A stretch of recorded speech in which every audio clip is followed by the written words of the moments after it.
தமிழ்நாட்டில் பாஜகவை சேர்ந்த சில யூடியூப் சேனல்கள் அவங்க பங்குக்கும் அதிமுகவை சேர்ந்த சில சேனல்கள் அவங்க பங்குக்கும் நம்ம உருட்டுவோமே எல்லாமே உருட்டுறாங்க, அதன் அடிப்படையில் நாமளும் உருட்டுவோம்னு சொல்லி நியூஸ் ஜே எல்லா கருத்து கணிப்பையும் மாற்றி தலைகீழாக அமைச்சிருக்காங்க.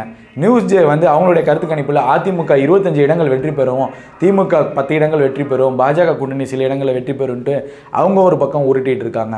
நாம் தமிழர் சேர்ந்த சில யூடியூப் சேனல்கள் அவங்க அவங்க அவங்க சார்பில் அவங்க உருட்டிட்டு இருக்காங்க. பிஜேபி சார்பாக சில சேனல்கள் சேர்ந்து அவங்க ஒரு பக்கம் உருட்டிட்டு இருக்காங்க. மேலே பெரிய ஊடகத்திலேருந்து யூடியூப் சேனல் வரைக்கும் எல்லாருமே உருட்டிட்டு வராங்கிறது தான் இந்த கருத்து கணிப்போட முடிவுகள் தெரியுது. மக்கள் தான் அனைத்திற்குமான எஜமான். ஜூன் 4ஆம் தேதி வரைக்கும் நம்ம காத்திருக்க வேண்டிய சூழல் இருக்குது. அது வரைக்கும் நம்ம எவ்வளோ உருட்டலாம், மக்கள் மத்தியில் எவ்வளோ உருட்ட முடியுமோ உருட்டிட்டு இருக்காங்க. ஆனால் மக்கள் எதை தேர்ந்தெடுத்திருக்காங்க, யாரை தேர்ந்தெடுத்திருக்காங்க அப்படிங்கிறத அதிகாரப்பூர்வமாக நம்ம 4ஆம் தேதி தான் பார்க்க முடியும்.